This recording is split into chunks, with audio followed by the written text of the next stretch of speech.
देखो, प्यार तो मुझे मम्मी से ही ज़्यादा है। और ये मैं कई बार कह भी चुका हूँ।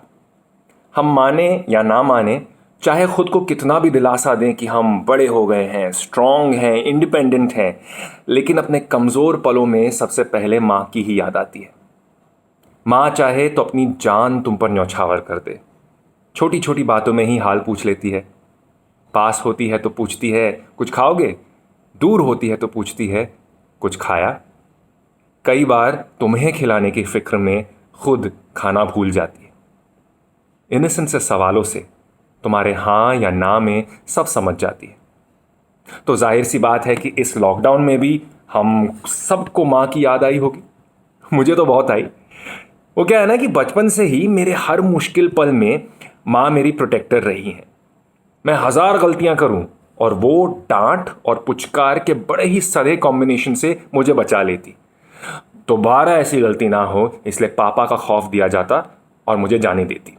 और पापा कहते, बिगाड़ रही हो तुम इसे। अरे माँ मुझे प्यार कर रही है, इससे आपको क्या प्रॉब्लम है? बस इसी छोटी सी बात पर पापा मेरे लिए छोटे वाले विलन बन गए। बड़े वाले विलन तो वो तब बने जब 8 साल की उम्र में एक बेहतर एजुकेशन के लिए मुझे बोर्डिंग स्कूल भेजा जा रहा था, मेरी भलाई के लिए। लेकिन मैं नहीं जाना चाहता था। कौन जाना चाहता है माँ पापा से दूर? सो मैं रोया, गिड़गिड़ाया, मिन्नतें की, मगर पापा नहीं माने। हॉस्टल की गेट पर खड़े सिर्फ माँ की आंखों में आंसू थे, उनके नहीं। उस वक्त माँ के प्यार में इतना अंधा, उनके लाड़ का इतना मारा था कि ये नहीं सोचा कि पापा के लिए भी कितना मुश्किल रहा होगा। तो बस इन्हीं यादों की वजह से पापा का ख्याल प्रायोरिटीज की पायदान पर हमेशा दूसरे नंबर पर आता था। तो मेरा ताज्जुब जानिए जब इस हालात में, हालांकि एक बार फिर मम्मी की याद पहले आई, पापा की भी कुछ ऐसी यादें ताज़ा हुई जिनसे मैंने जाना कि भले ही उस वक्त ना समझा हो, मगर पापा प्यार करते हैं।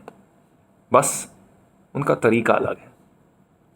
जब साल के 8 8 महीने घर से मम्मी पापा से दूर हॉस्टल में गुजरते थे तो उनसे बात करने के दो ही तरीके होते थे। हफ्ते की वो चिट्ठी, महीने की वो फोन कॉल। चिट्ठी तो स्कूल वाले बड़े कायदे से सेंसर करते थे ताकि कोई दुखड़ा, कोई शिकायत घर ना जाने पाए। और उसे घर पहुंचने में भी इतने दिन लगते थे कि उसमें छुपे मेरे आंसू कब के सूख चुके होते थे। मगर जवाब आई चिट्ठी में पापा ही तो थे, जो कुछ लिखते नहीं, बस एक ड्राइंग बनाते। दोनों ही कॉमिक्स के शौकीन, मैं उनका इशारा समझ जाता और मैं भी जवाब में एक ड्राइंग भेजता। हमारी ये गिव एंड टेक चलती रहती। ड्राइंग की बैकग्राउंड बदलती रहती, लेकिन फोरग्राउंड में हमेशा वही 3 लोग होते थे, मम्मी, पापा और मैं। और वो महीने में एक बार नसीब होती सिर्फ 1 मिनट भर की एसटीडी कॉल, जिसमें हाल पूछने से पहले ही वक्त और पैसे दोनों खत्म हो जाते थे। उन 60 सेकंड्स में कैसे जताता कि माँ पापा, I miss you so much.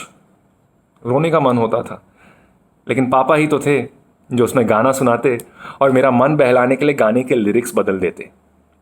मेरा मयांग गया देहरादून, वहां से किया है टेलीफोन, तुम्हारी याद सताती है, बहुत ही याद सताती है।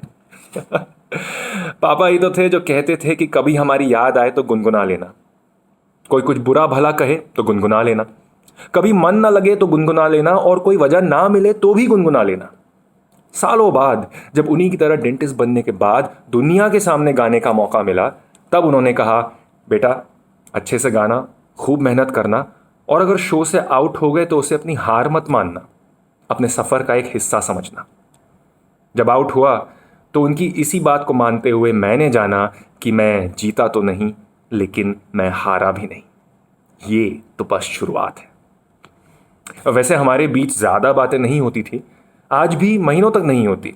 और जब होती भी है तो हमेशा इधर उधर की बातें, टैक्स भरा कि नहीं, इन्वेस्ट किया कि नहीं, गाड़ी ठीक ठाक चल रही है, वगैरह वगैरह। वो क्या है ना कि हम दोनों को ही प्यार जताना नहीं आता। कहना बहुत कुछ होता है, लेकिन उसे स्मॉल टॉक में ऐसे लपेटते हैं कि कुछ कहते ही नहीं। बस उम्मीद करते हैं कि दोनों समझ गए होंगे। कितने एक जैसे हैं हम, मैं उनकी तरह, वो मेरी तरह। आज भी कहीं भी कभी भी मेहदी हसन साहब की गज़लें गुनगुना लेते हैं। ड्राइंग्स और स्केचेस के जरिए खुद को एक्सप्रेस करते रहते हैं। मार्वल की पिक्चरें चाहे जितनी भी चल गई हो, लेकिन डीसी का बैटमैन आज भी हमारा फेवरेट सुपर हीरो है। आज भी दोनों गिटार सीखना चाहते हैं और आज भी अपने दिल की बात कह नहीं पाते। आज भी गले मिलने पर वो ऑकवर्ड हो जाते हैं, सीने से लगने के बजाय एक अजीब सी बगल वाली झप्पी देते हैं और फिर कॉम्पनसेट करने के लिए कुछ ज्यादा ही जोश से पीठ थपथपाते हैं। क्यों? क्योंकि पापा प्यार करते हैं।